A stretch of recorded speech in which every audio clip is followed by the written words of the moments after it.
There is a quiet weight in speaking too much, a subtle erosion of presence that few notice.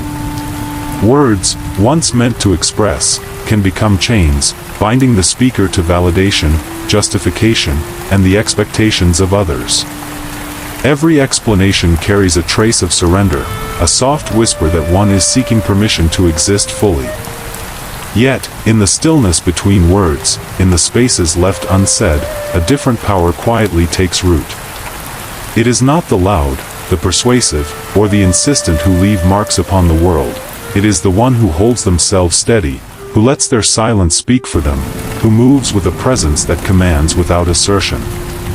In this exploration, the act of stopping the endless explanations reveals an unspoken authority, a calm dominance that arises from knowing oneself beyond the need to justify. There is a subtle exhaustion that comes not from doing, but from explaining. It is a fatigue that sits behind the eyes, a quiet tension that no one notices yet everyone senses. Each word offered in justification carries a weight, a fragile hope that it will be received as intended, that the self behind it will be recognized, validated, accepted. In these moments, speech becomes a tether, linking the individual to the perceptions of others, a fragile bridge between inner certainty and external approval. The more one explains, the more the self becomes diluted, spread thin across conversations, emails, messages, and arguments. And yet, in this exhaustion, there is a flicker of awareness.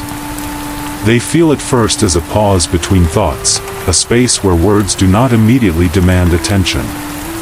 There is an instinctive sense that power is not measured by the volume of speech, nor by the number of reasons offered, but by the steadiness of presence when words are scarce. Silence begins to reveal its contours, the calm weight of being, the invisible gravity that draws attention not through persuasion, but through simple, unspoken certainty. Society teaches that visibility is achieved through articulation, that influence grows with explanation, and that misunderstanding can only be corrected by endless elaboration. Yet those who speak less, who resist the urge to justify, often experience the opposite, an unacknowledged respect, a subtle deference, a curious attention paid not to what they say but to who they are. There is an intimacy in observing this shift, a recognition that presence itself communicates far more than words ever could. This chapter is an invitation to notice the tension within oneself, the pull between the urge to explain and the still, quiet authority that waits behind restraint. It asks the viewer to see the truth that often, dominance is not about convincing others but about inhabiting the self fully, unapologetically, without needing to account for it. In these first moments of recognition, the journey begins, the discovery that silence is not emptiness, but a space where the self may emerge stronger, clearer, unbound by the weight of constant justification. The need to explain oneself rarely appears spontaneously. It is cultivated quietly, over time, in moments both remembered and forgotten. It begins in the small, unspoken exchanges of childhood, the anxious glance when a question goes unanswered, the subtle disappointment in a parent's eyes, the hurried explanations offered to avoid conflict or disapproval. Each instance, seemingly minor, deposits a seed, a belief that being understood requires justification, that one's presence must be continually validated through words. These seeds grow into patterns, invisible yet insistent, shaping the rhythms of thought and speech long before one recognizes their influence. Social environments amplify these tendencies. Classrooms, peer groups, workplaces, all insist upon. Over time, the internal voice that once whispered permission to simply exist is replaced by a persistent echo: defend yourself. Explain yourself. Be clear, be correct, be accepted. The self begins to measure worth not by quiet presence, but by the ability to articulate, persuade, and justify. Cultural and relational patterns further entrench this compulsion. In societies that prize achievement and clarity, in relationships that reward visibility, the act of speaking becomes a currency. Silence feels risky, even dangerous, and the compulsion to explain evolves into an instinct, an almost automatic response to the slightest hint of judgment or uncertainty. The mind associates words with safety, with acknowledgement, with survival. Even when logic whispers that no explanation is necessary, the body remembers the subtle social cues that once demanded it. Yet beneath the layers of learned behavior, a different awareness quietly waits. A space exists beyond the need to defend, to clarify, to justify. It is often glimpsed in moments of solitude, when the chatter of obligation fades, and the individual notices a subtle clarity in simply being. Recognition arises. The compulsion is not weakness, nor a flaw, but a habit, a learned reflex shaped by early experiences, reinforced over years. Understanding its origin is the first step toward untangling it. Awareness becomes the bridge between the instinct to over-explain and the possibility of a more measured, quiet authority. In tracing the roots of this compulsion, the narrative begins to illuminate why dominance and presence are often misunderstood, because the strongest influence comes not from the constant articulation of self, but from the restraint of words, and the deliberate inhabiting of silence. Dominance is often imagined as loud, forceful, or commanding. Yet in the quiet corners of human behavior, it manifests differently, subtle, almost imperceptible, and yet profoundly influential. True authority rarely announces itself. It emerges from the measured restraint of words, the calm steadiness of posture, the unwavering attention one gives to the present moment. Psychology reveals that influence is less about what is spoken and more about what is held within, the silent assurance that the self is complete, that external approval is unnecessary. Social psychologists have long observed that individuals who speak less are often perceived as more powerful. This is not illusion, but perception grounded in cognitive bias. Humans instinctively assign weight to those who do not seek validation. When one over-explains, the mind registers insecurity, hesitation, and a need for approval. Conversely, silence communicates confidence, clarity, and self-possession. Those who pause, who let their actions and presence convey meaning, create space for others to project respect, curiosity, even admiration. Words, once overused, can diminish authority. Measured speech, or the deliberate choice to remain silent, amplifies it. Dominance also functions through pattern recognition. People notice consistency in thought and action. A person who is steady, who does not flinch under scrutiny, and who resists the urge to justify every decision signals internal stability. The subconscious interprets this as competence, reliability, and strength. In essence, dominance is a reflection of internal alignment, the harmonization of thought, emotion, and behavior.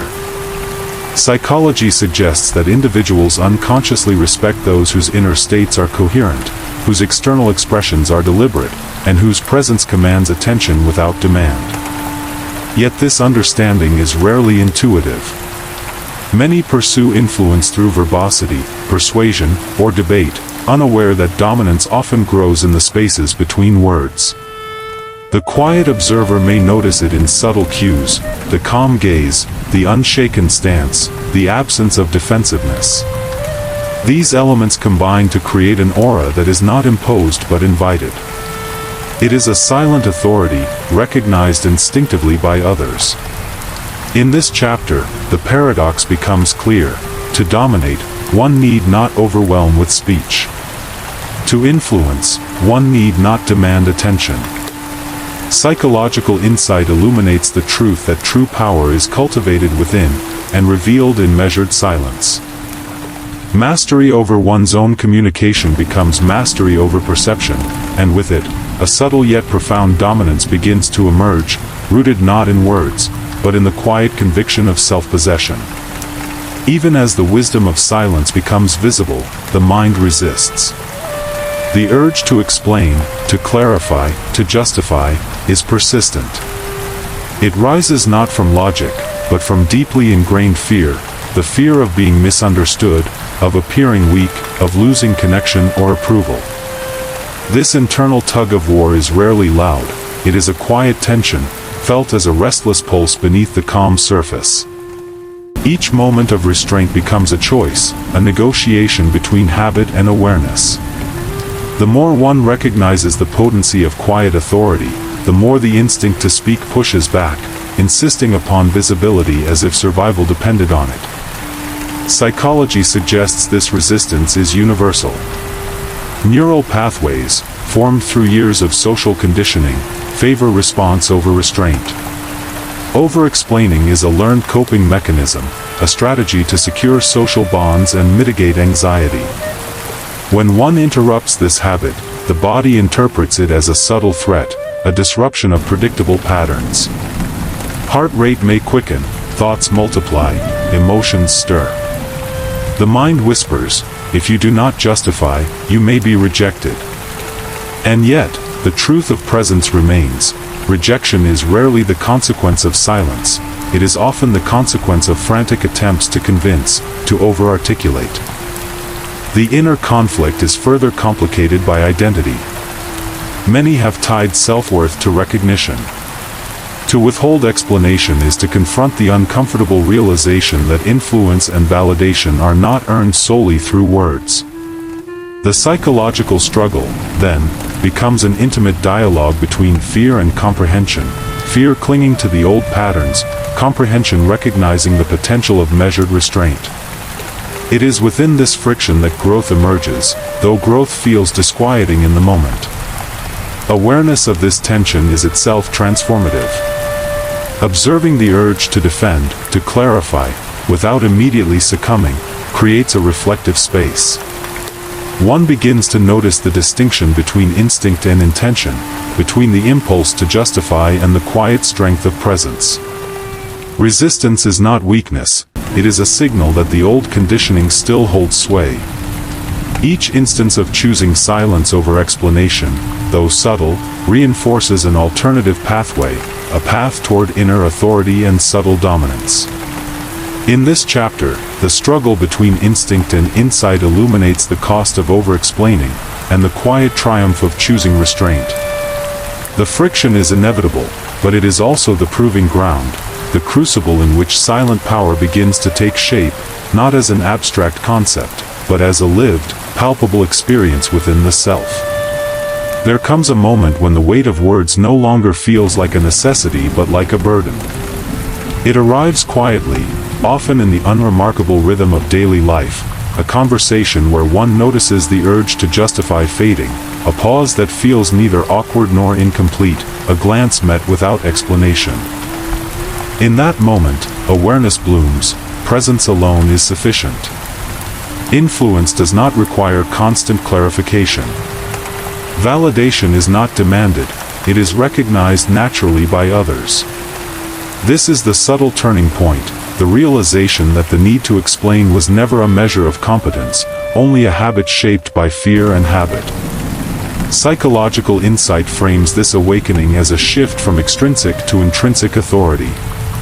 The individual begins to understand that influence grows not from the volume of one's explanations but from the alignment of thought, emotion, and action. When the mind no longer flinches at perceived judgment, when the body no longer trembles at imagined criticism, a quiet sovereignty emerges. Others may notice it instinctively, through the calm in gestures, the steadiness of voice, the absence of defensive reaction. Power is no longer asserted, it is emanated. This realization is rarely dramatic. It carries no sudden epiphany, no lightning strike. Instead, it is cumulative, a gentle recognition that restraint creates clarity, that silence communicates more than words ever could, that the self can exist fully without constant justification. Each unspoken explanation reinforces this truth, solidifying a new rhythm of interaction, one that balances awareness with patience, observation with presence, action with reflection. It is within this subtle shift that identity begins to recalibrate. The individual no longer measures self-worth through approval or comprehension. Recognition of one's own internal stability transforms social interactions. Tension between self and others eases, influence flows naturally. The mind begins to perceive that dominance is not about being louder, faster, or more persuasive. It is about inhabiting oneself completely, letting presence convey what words cannot. In this chapter, the turning point is both internal and external. It is the recognition that silence is not emptiness, restraint is not weakness, and withholding explanation is not avoidance. It is the realization that true authority arises from within, manifesting in subtle, unspoken ways that shape perception, behavior, and respect. This awakening is the hinge on which the remaining chapters pivot toward integration, healing, and poetic reflection. The quiet authority that emerges from restraint is not instantaneous, it requires a gentle reconciliation with the self. Healing begins when the individual acknowledges that the compulsion to explain was once necessary, a response to fear, uncertainty, and the subtle pressures of external judgment. There is no condemnation, no self-criticism, only recognition. Understanding that these habits were protective, even if misplaced, creates space for compassion. In this space, silence becomes a tool not of avoidance, but of preservation, a means to embody presence without depleting the self in constant justification. Integration is a delicate process, experienced in both thought and action. Each moment of choosing restraint over explanation is a reaffirmation of internal alignment. The mind learns to hold still, the body learns to respond without tremor. Interpersonal interactions transform subtly but profoundly. Conversations, once overburdened with clarification, now carry weight and intention. Words are chosen with deliberation, not compulsion. Others begin to notice the difference, not through overt authority, but through an energy that communicates composure, insight, and grounded confidence. The psychological journey of integration is not linear. Resistance returns, sometimes in small waves, reminding the individual of old patterns. These moments, however, are now met with observation rather than panic. Emotional discomfort is acknowledged, but it no longer dictates action. The self begins to inhabit a new rhythm, a quiet cadence where presence supersedes persuasion, where stability replaces the need to defend. Internalized tension softens, replaced by a reflective calm that permeates both thought and interaction. Healing also extends inward, toward the recognition of self-worth independent of external perception. No longer tethered to the approval of others, the individual experiences a subtle liberation. Energy once devoted to over-explanation is redirected toward attentiveness, understanding, and purposeful action. The compulsion fades, replaced by a steady awareness that influence and respect are cultivated not through words alone, but through embodiment, through the lived experience of composure, insight, and intentional presence. In this chapter, the quiet integration of self marks a profound transformation. The tension between speaking and withholding dissolves into a rhythm of equilibrium. The individual learns that dominance is not a performance, but a state of being. Words become an extension of presence, not a shield for insecurity. In this healing, silence becomes a sanctuary, and restraint transforms into a quiet, enduring strength, ready to be carried into the world with calm assurance. In the quiet aftermath of restraint, there exists a space where the self is both present and unbound.